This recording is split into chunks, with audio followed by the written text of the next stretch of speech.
5 seconds. Start. Mr. Speaker Sir, I beg to move the cut motion standing in my name. I wish to point out that there is great need to waive the sales tax on perishable articles like fruits, fish, etc. I am not saying that the government should waive the sales tax altogether, but I want that certain commodities should be exempted from sales tax. In this connection, I would like to say that the income from sales tax has been very good. But at the same time, the government do not see the hardship caused by this tax to the poor people. There is almost no commodity in our country that can be sold or purchased without sales tax. To that extent, the government deserve congratulations. But I do not know why the government should not exempt a few perishable articles from sales tax.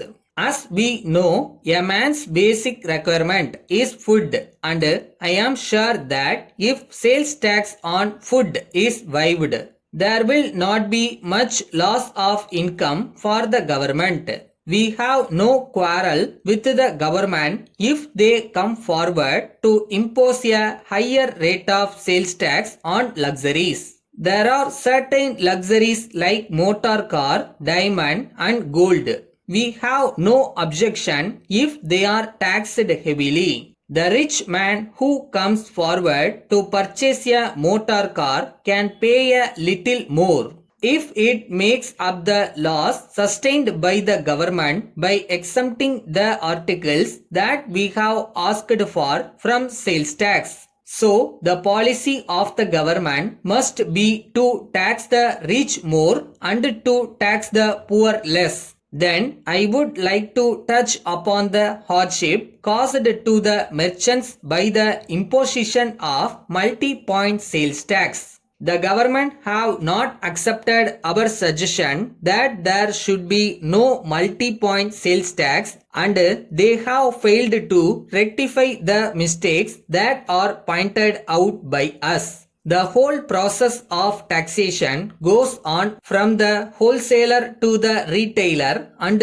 from the retailer to the consumer. If this is the state of affairs, the government can easily imagine the amount of hardship caused to the people. The government may come to the conclusion that at every stage of these transactions, they get some income. So far as the finances of the government are concerned, it may be a sound principle, but the government must also consider how much the people are affected. Sound canons of public finance lay down that any tax must be so collected that the people who pay the taxes do not feel any hardship. I therefore feel that every commodity that is subjected to sales tax in our country should be taxed at only one point. The finance minister was pleading yesterday that if the officials were not vigilant enough to see that the commodity was taxed at the first point, it was likely to be brought to the consumer without being taxed.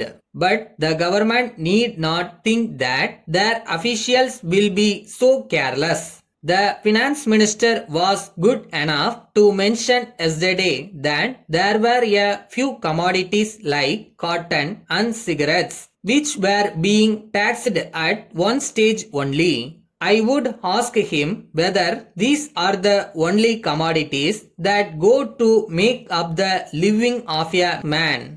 There are many other commodities which are necessary for the mere existence of man. They must therefore be exempted from sales tax. Once again, I finally plead with the government that they should consider the desirability of waiving tax at least on perishables like vegetables, fish and fruits. Letter from Raghu and Company, Bangalore to Messrs. Rao and Company, Madurai. Dear Sirs, we thank you for your order number 12 dated the 3rd August. for transmission bills of various sizes, but we regret very much to advise you of our inability to execute the order within a fortnight as requested by you. We would like to inform you that in recent months there has been a great rush of orders for our goods, and in spite of our best efforts, we have not been able to cope with them successfully.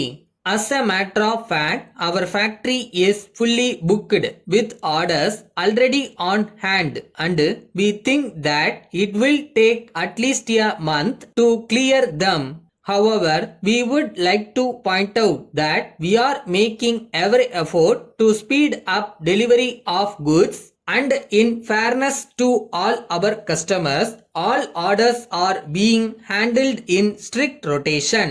We regret very much the inconvenience that may be caused to you by this delay, and we hope and trust that it will be convenient for you to allow us this extension of time in the special circumstances that we have explained above. We have great pleasure in informing you that we have already booked your order provisionally, but we would be grateful if you confirm your order on the revised condition. We assure you of our best attention at all times. Yours faithfully.